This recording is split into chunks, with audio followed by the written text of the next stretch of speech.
Third कदम की अगली पेशकश एक छोटी सी हिंदी में नाट्य प्रस्तुति। इस नाटक का नाम है मूर्ख राजा। तो चलते हैं हम राजा मंदबुद्धि सिंह के राज्य में और देखते हैं उनके महल के कक्ष में क्या चल रहा है।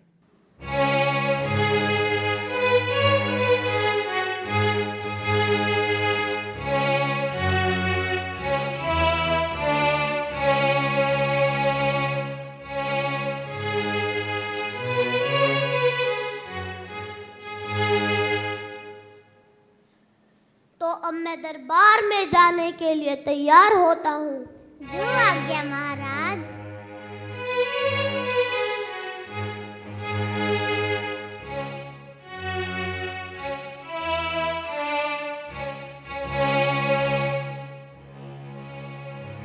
तो रानी फत्तो, मैं कैसा दिख रहा हूँ? सुंदर नहीं, बेहद सुंदर महाराज। मैंने आपसे एक बात पूछनी है। पूछिए महारानी। जब से हमारा विवाह हुआ है मैंने देखा आपको कपड़ों का बेहद शौक है। कपड़ों का शौक तो मुझे बचपन से ही है। शौक तो शौक है। पिताजी मुझे भी नए कपड़े चाहिए। कपड़े क्या? मैं तुम्हें सोना ले दूंगा, चांदी ले दूंगा। नहीं, मुझे सोना नहीं चाहिए, मुझे चांदी नहीं चाहिए, मुझे तो सिर्फ नए कपड़े ही चाहिए। रानी फत्तो, राजकुमारी को नए कपड़े दिलाए जाए। जो आज्ञा महाराज। अब मैं दरबार में चलता हूँ। दोपहर के खाने पर जरूर आइएगा। हम जरूर आएंगे।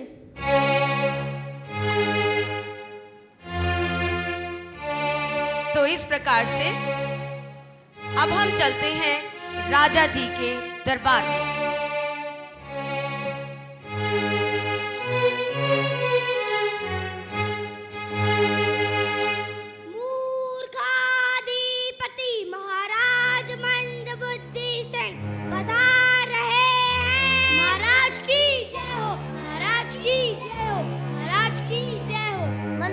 राज्य की क्या खबर है? महाराज, राज्य में 4 जुलाहे आए हैं। महाराज, वो आपसे मिलना चाहते हैं। तो पेश किया जाए उन जुलाहों को। जुलाहे हाजिर हो। महाराज की जय हो, महाराज की जय हो, महाराज की जय हो। महाराज, हमने सुना है कि आपको कपड़े पहनने का बेहद शौक है। आप महंगे से महंगा कपड़ा पहनते हैं। वो तो है। हाँ, हम अच्छे से अच्छे कपड़े बनाते हैं। हम सुंदर से सुंदर कपड़े बनाते हैं। हम सोने चांदी से कपड़े बनाते हैं। और क्या खास बात है आपके कपड़ों में? महाराज, ये कपड़े सिर्फ अक्लमंद लोगों को दिखते हैं, कम बुद्धि वालों को नहीं, मूर्ख नहीं, केवल बुद्धिमान को। आपको क्या क्या चाहिए ये कपड़े बनाने के लिए? 20 तोले सोना, 20 तोले चांदी, कुछ हीरे, कुछ मोती। मंत्री जी, ये सब इन्हें खजाने में से दे दिया जाए। पर महाराज, ये सामान तो लाखों का हो जाएगा। तो फिर कपड़े भी तो अच्छे बनेंगे। महाराज, पहले जांच तो कर लें। अरे क्या मंत्री जी, जांच तो बाद में होती रहेगी। पहले इनके खाने और रहने का प्रबंध किया जाए। जो आज्ञा महाराज। महाराज की जय हो, महाराज की जय। तो इस प्रकार से जुलाहों को कपड़े बनाने का आदेश राजा की तरफ से मिल गया। तो चलते हैं जुलाहों के घर। अरे वाह, 5-6 महीने के खाने पीने का इंतजाम हो गया। तो मौज ही मौज, मस्ती ही मस्ती। खाओ पियो ऐश करो। मैं तो कहता हूँ माल स्वेटर निकला।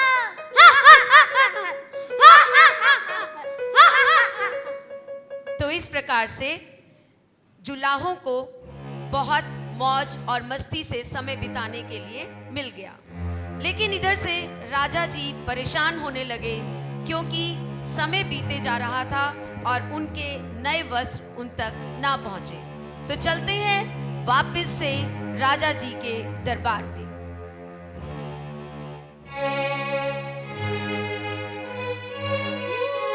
मूर्खाधिपति महाराज मंदबुद्धि सिंह,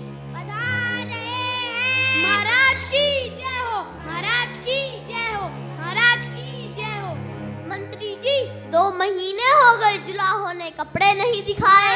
महाराज आपकी आज्ञा हो तो क्या हम देखने जाएं? आज्ञा है। जो आज्ञा महाराज। तो इस प्रकार से राजा जी के आदेश पर मंत्री और सेनापति चल पड़े जुलाहों के घर।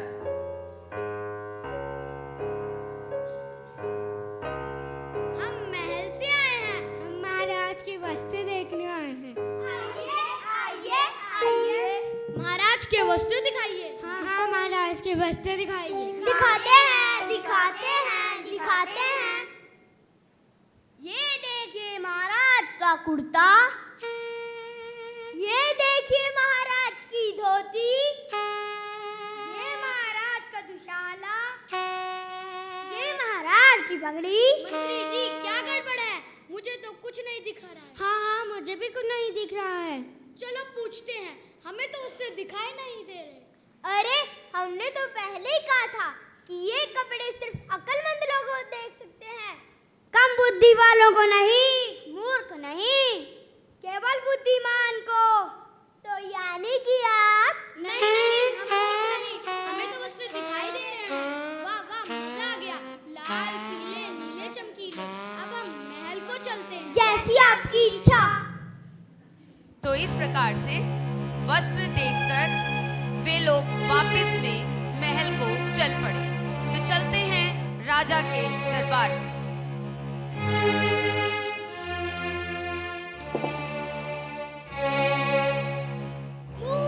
मूर्खाधिपति महाराज मंदबुद्धि सिंह पधार रहे हैं। महाराज की जय हो, महाराज की जय हो, महाराज की जय हो।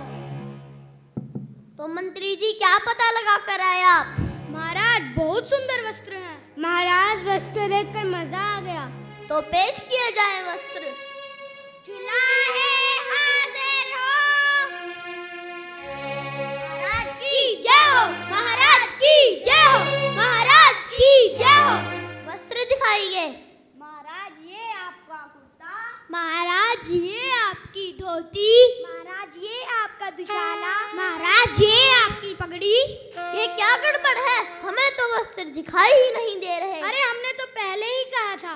अरे हमने तो पहले ही कहा था कि ये कपड़े सिर्फ अक्लमंद लोगों को दिखते हैं, कम बुद्धि वालों को नहीं, मूर्ख नहीं, केवल बुद्धिमान को। तो यानी कि आप नहीं नहीं, हम मूर्ख नहीं, हमें तो वस्त्र दिखाई दे रहे हैं, लाल पीले नीले चमकीले।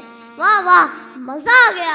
आपके वस्त्र मंत्री जी को देकर जा सकते हैं। जैसे आपकी आज्ञा।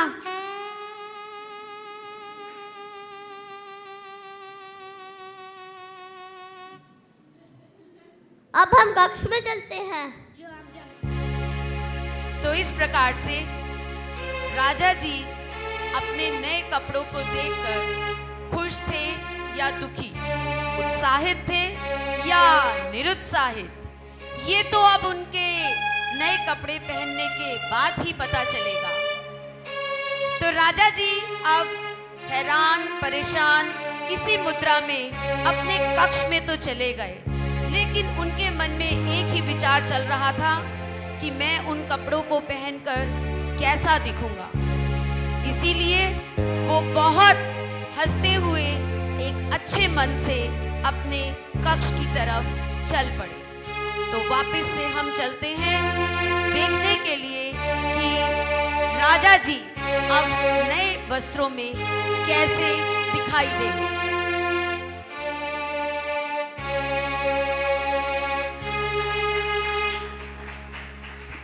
तो रानी फत्तो, अब मैं अपने नए वस्त्र पहनता हूँ। जो आज्ञा महाराज।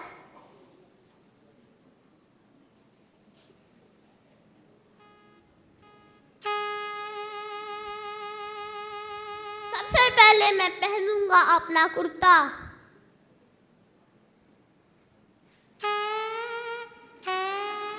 अब पहनूंगा मैं अपनी धोती। अब पहनूंगा मैं अपना दुशाला। और अब बारी है पगड़ी की।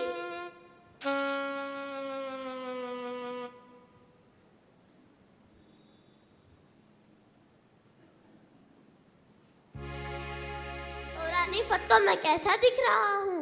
महाराज मुझे कुछ समझ नहीं आ रहा, कुछ गड़बड़ है। क्या समझ नहीं आ रहा? महाराज मुझे आपके वस्त्र नहीं दिख रहे। यही तो खास बात है इन वस्त्रों में। ये वस्त्र केवल अकलमंद लोगों को दिखाई देते हैं, यानी क्या?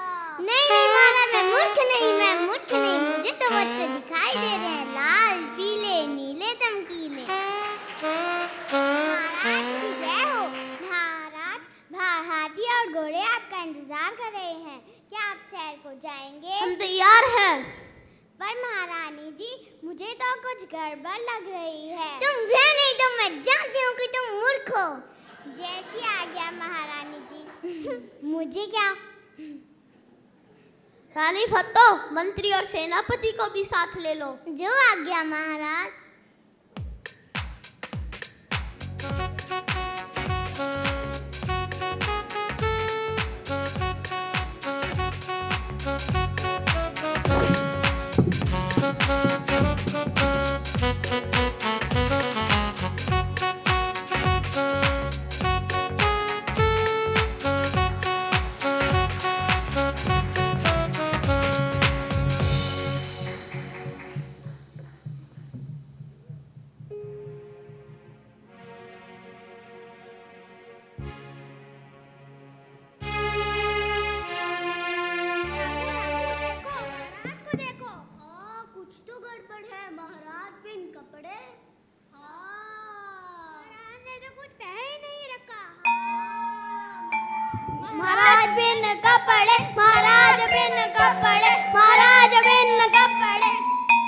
मंत्री जी, ये सब क्या हो रहा है? जुलाहों को पेश किया जाए। पर महाराज जुलाहे तो भाग गए।